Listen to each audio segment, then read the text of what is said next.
વાત હું કુરિવાજો ઉપર વધારે બોલું છું તો મારી માતાઓ અને બહેનો બહુ મોટી સંખ્યાની અંદર આવી છે. હમણાં લાખ ઉપર હોનું જતું રહ્યું. 1 લાખ ઉપર 1.15 આસપાસ કાલ હવાનો ભાવ હતો 1.12 આસપાસ. કારણ કે હું એ થોડું શેર બજારનું જોતો એટલે મને ખબર હોય. સાહેબ મોરવાઈ હોય જોરી રહીને હારી કરે કે હાથની 8 કરજો. હમણાં વચન મેં ખેરો થોડી લાવજો. બરાબર.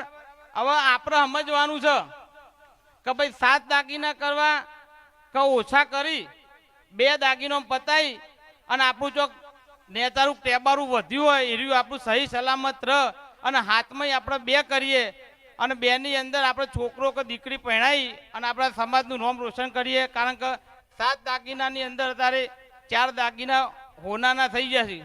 બરાબર. અહીંયા ભણતરની વાત કરું તો સાહેબ ભણતર બહુ મહત્વનું છે. સમાજના આપણે બધા નેતાઓ આવશે, જે આપણા સમાજના આગેવાનો આવશે, એ લોકો કહેશે કે ભાઈ સમાજને માત્ર શિક્ષણની જરૂર છે. જો શિક્ષણ હશે તો જ સમાજ બીજા સમાજની હરોળની અંદર આવશે. બરાબર.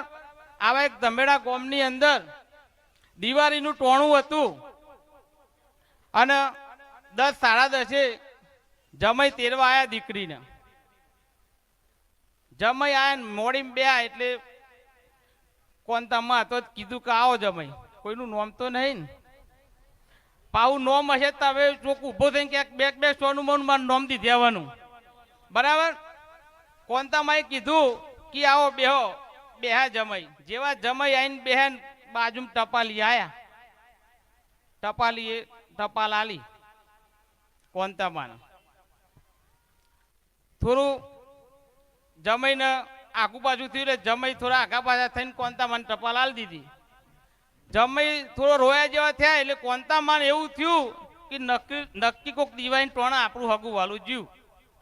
કોનતામાં એટલા રૂમમાં રોવા મોડ્યો. આજુબાજુ કુટુંબ હતું, જેઠોણી દેરોણી વાળો બધો આઈ. કોઈને પૂછતું નહીં વડીલો. આખું ઘર ભરાઈ ગયું, રોવા મોડ્યું. ધરા રાઈટ રોમ રોવ ચાલુ થઈ ગયું. અને એક આપણા સમાજની વહુવારું હતી, ભણેલી ગણેલી હતી, એને આવીને જોયું કે ભાઈ કોનતામાના ઘેર કોઈક બનાવ બન્યો છે, જવું પડે આપણે. જો અને એ બેને પૂછ્યું કે ચંદામાં કેમ રોવો છો? કે મને ખબર નહીં, હું આવી તાને સવિતા રોતી હતી. સવિતા કાકીને પૂછ્યું કે તમે ચમ રોવો છો? કે હું આવી તાને અમારે જેઠોણી કોનતામાં રોતો હતો એટલે એવું રોવું છું. સાહેબ આ બધું ટોરું જઈને કોનતામાં પૂછ્યું કે ચમ રોવો છો? કે હું જોણતી નહીં, 12 મોડીમાં આપણે જમાઈ આવ્યા છીએ. એ જમાઈ અડધા કલાકથી પોક મૂકીને હું અંદર રોવું છું ને એ 12 રોવી. બધું ટોરું ઊભું થઈને જમાઈ જોડી ગયું કે જમાઈ ચમ રોવો છો? કે કોઈ આઘાનું મળ્યું છે કે ના કોઈ ટુકડાનું? કે ના. તું કે રોવો છો ચમ? કે મારું સારું વધતા નહીં આવડતું, ટપાલ મારા હાથમાં. બરાબર. એટલે સાહેબ આપણી ગત સમય તો આપણું ના જાય એના માટે ભણતર જરૂર છે. અત્યારે 21મી સદી ચાલે છે. બીજા સમાજની ખભો મિલાવવો છે આપણે, બીજા સમાજના હરોળની અંદર ચાલવું પડશે. તો માત્ર ને માત્ર શિક્ષણ જ એક એવી વસ્તુ છે જે આપણને આગળ લઈ જશે.